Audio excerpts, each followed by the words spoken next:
This is not your first interview. We have talked about many things, how you started, how it's going. Maybe we can talk about the milestones.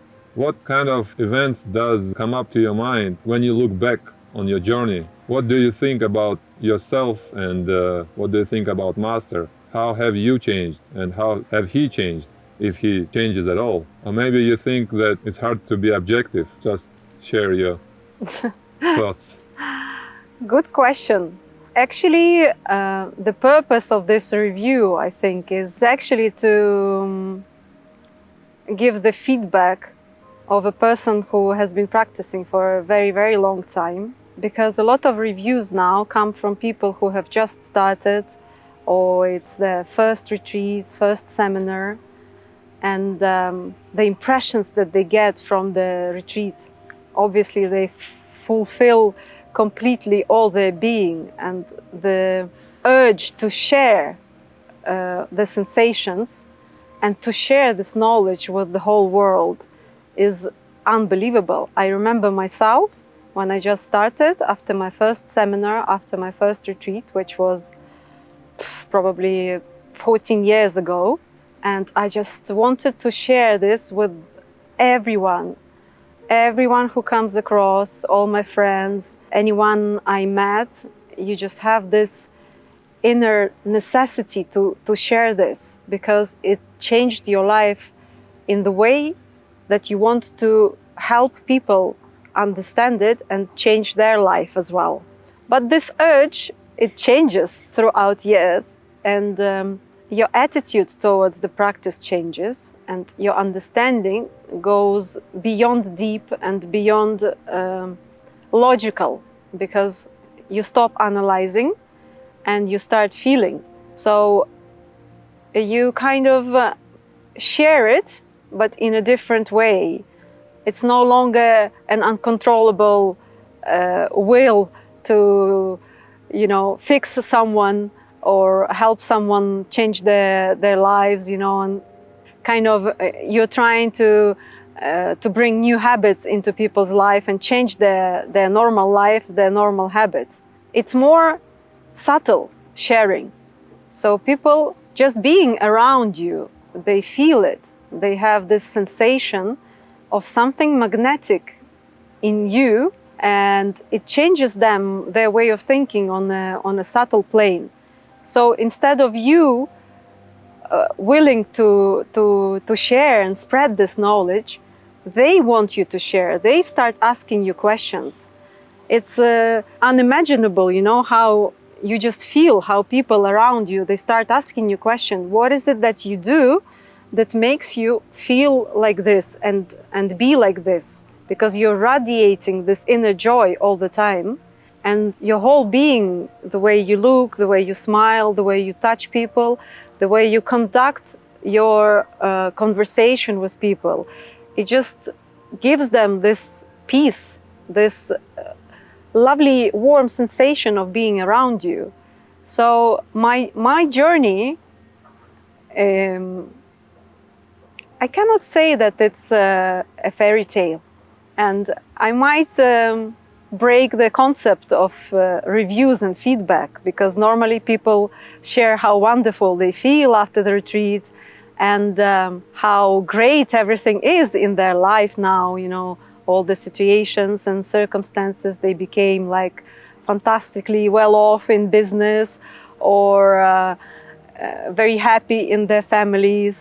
But it's a roller coaster, and Kriya, it's not always pleasant. The sensations during the retreat, they're not always pleasant. It's your attitude towards how things change in your life. It's what's important, I think, because the purpose of practicing and of building your relationship with the practice and with the master is for your inner transformations. It's not always just to feel joyful and to just continue enjoying your life and being happy. It's painful. It's painful sometimes. Many sometimes. times.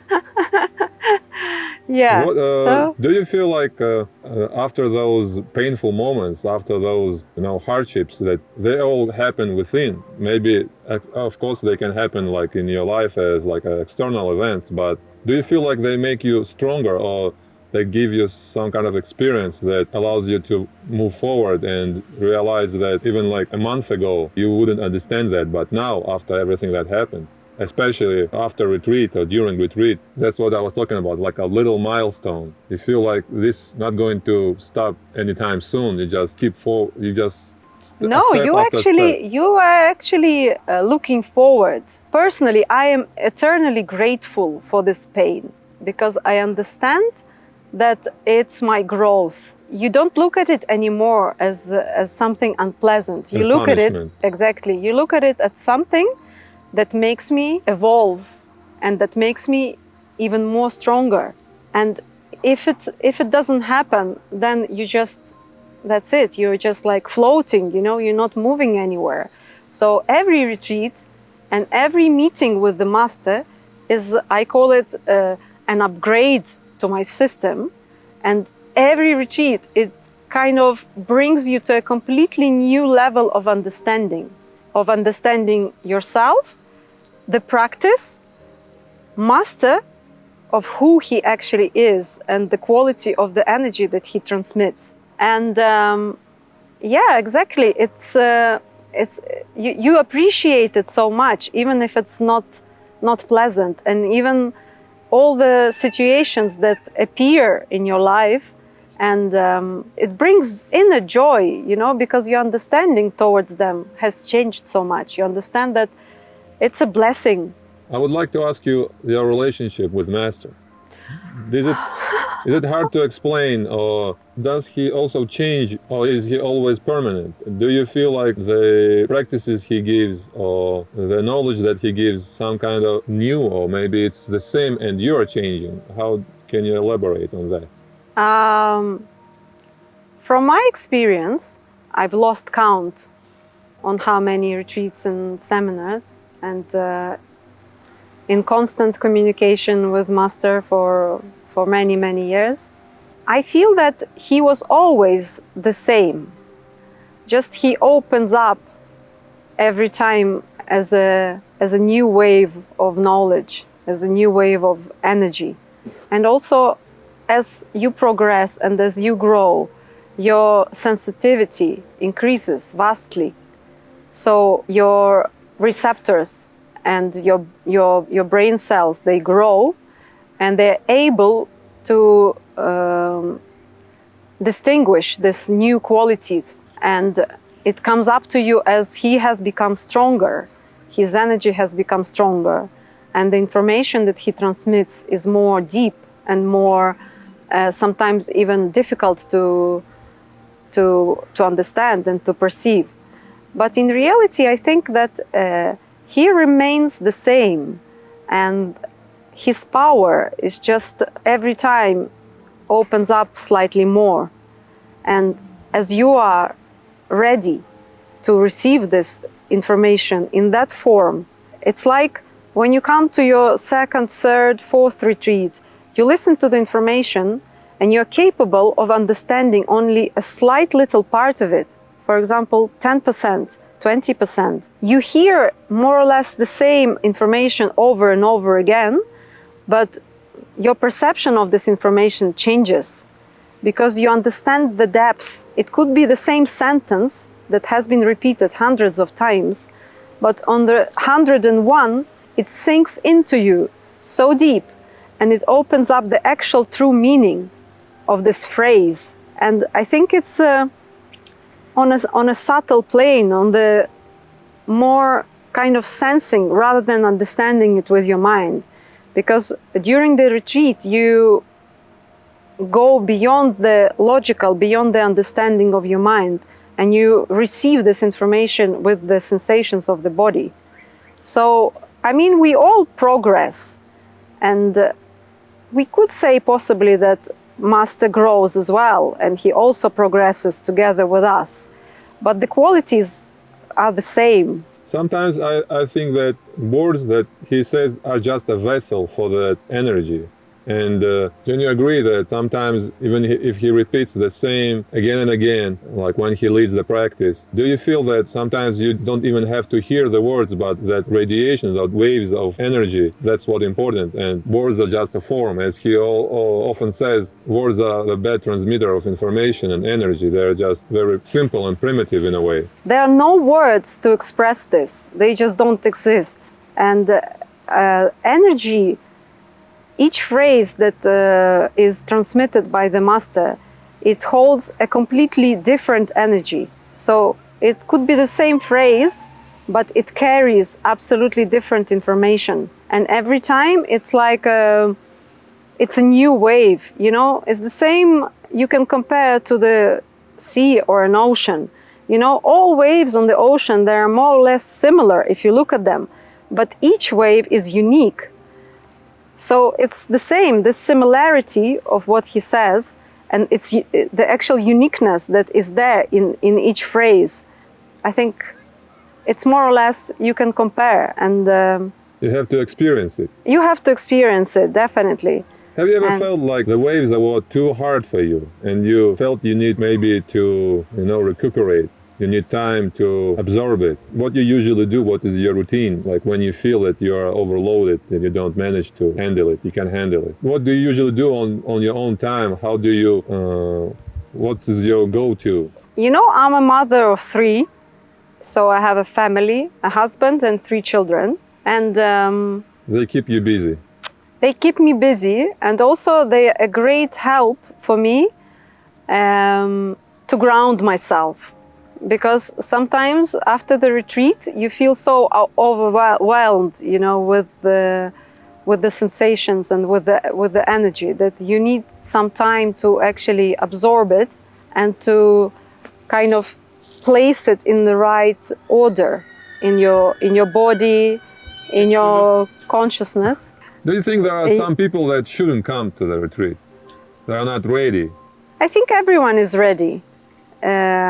Just maybe the expectations of the people that it's some kind of a happy, jolly, magical fairy tale that we are doing here. You know, they might be disappointed. Yes, the expectations might be broken. You know, because it's not easy to become a mystic. Okay, let's not go to the mystic side. Just can you say it's a hard work? Do you think is it a hard work? Do you actually need to do something in order to? It's as easy as it could possibly be, but at the same time, it's hard work because discipline is required, and your body slowly it gets prepared for being able to be there, to be on this retreat, to be present during your practice at home. And it comes with time. It doesn't come very like this, you know, it's not possible to happen like this. If it would happen like this, then all of us would be some gurus and some enlightened beings, you know, but there's only few. So you need to be prepared, and you need to fully understand the purpose of why you're doing this, and what is the inner necessity for you to practice, to have a master in your life, and to have this royal practice, because it's truly royal. It's the highest possible path that a yogi could choose. Have you ever asked a master to give you some kind of experience? Have you ever, maybe you wanted it to happen, maybe he can do it. It is written in the books when masters just clap their fingers and student can be in samadhi or maybe receive some experience. Have you ever asked for that? At the beginning stages, when I just started to practice, first few years, when your personality is still attached to some sort of special abilities, and you want to experience some extraordinary sensations, I did have thoughts, you know, asking for some experiences, and I was thinking, oh, if I start practicing like very regular and I will be very strict with myself, then I might get some special abilities. But then as your understanding deepens, you kind of realize that everything comes in its own time, and everything will be given to you when you're ready for it. And there is no need to ask someone. There's no need to ask master, because it kind of awakens within the absolute 100% certainty that you are already that, and you hold within all these special abilities and some extraordinary sensations. So it kind of loses its value, you know, because the values, they change. And they not only change in your practice, they also change in your daily life. For example, I am a mother of 3. I have 3 kids, a husband and a family. I live absolutely normal life. My husband is a businessman and I am a housewife. And we live absolutely normal life like everyone else does. I wouldn't say so. It's not normal. No, but your daily routine doesn't change. The thing that changes is your values and your attitude towards everything that happens in your life. We struggle the same way as everybody else does. We have normal problems like all humans. I don't use some kind of special abilities in order to control my children, to make them be quiet. But it would be very cool. I don't use some special qualities in my relationship with my husband, but it's just you change your perception of family, of situations that appear in your life. You understand that they happen for a reason, and for you to start accepting is as a blessing and not as some sort of trouble, not some sort of negativity that you need to deal with or you need to control. And in the same way, they change your attitude towards you. The kids become more respectful. They behave differently, you know, more controllable, more kind of, there's no need to kind of enforce any special parenting. It just kind of turns around in a way that it all flows in this natural lifestyle, you know, that is just the way it is. Yeah, the way it is. Your husband is also a student of master. Have you ever felt like any competition between you when someone is doing more and someone's doing less, or it was just maybe it never happened? Or... It's amazing that it happens. And it's such a benefit when a couple practice together,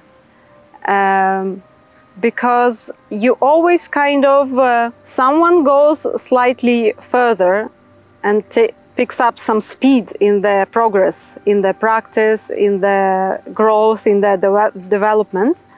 And then another person is trying to catch up. Oh, I see. Because you understand that you need to vibrate on a similar vibrations, on a similar level. And it's such a pleasure to experience it. It's such a blessing to see it when you're not forced, when you're not your motivation comes from seeing how your partner grows and how he changes and how his practice is influencing you, your children, the family communication, and then you kind of mutually lift each other up, support each other, motivate each other, sometimes by words, sometimes just by example, sometimes it's just being there and just doing what you have to do, and then another person just reads it on a subtle plane. You know, you can see it. You can see that person changes within immensely, and you understand, oh, we need to be on the same kind of level. And so you're like in a team. We're like in a team, and it's a teamwork. Teamwork. it always works. The teamwork is always good. But also in the same way, we are kind of a good policeman, bad policeman.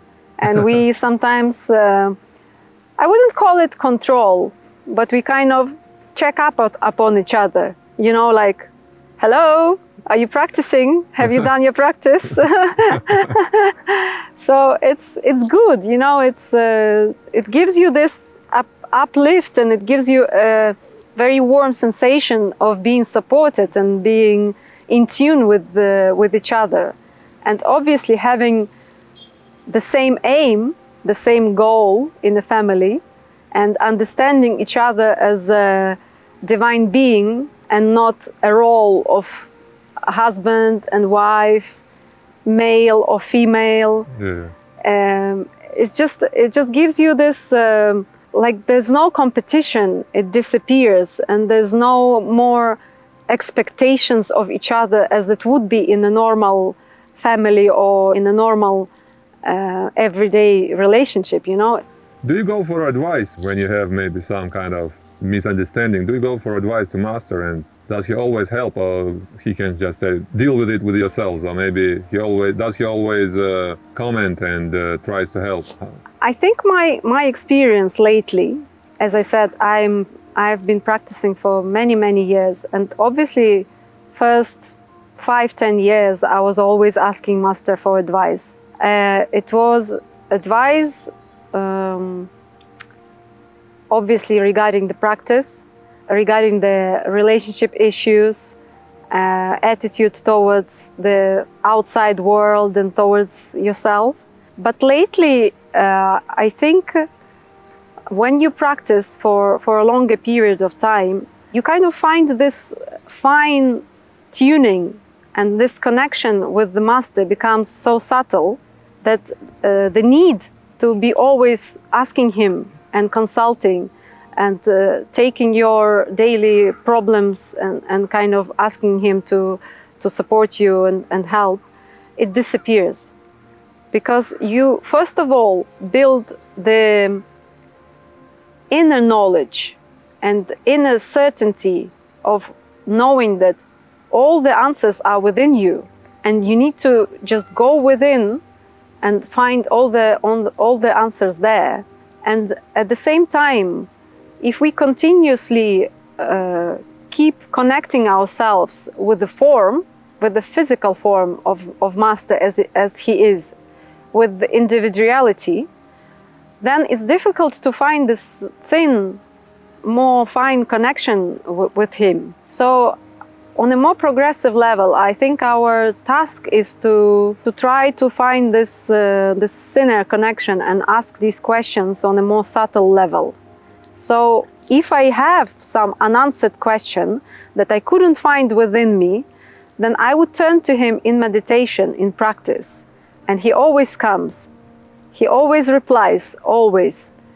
And it's just, the necessity just kind of vanishes, you know, of always being in touch, maybe, you know, asking Texting these and questions, calling, and it's kind of, you're always connected. You feel this connection all the time.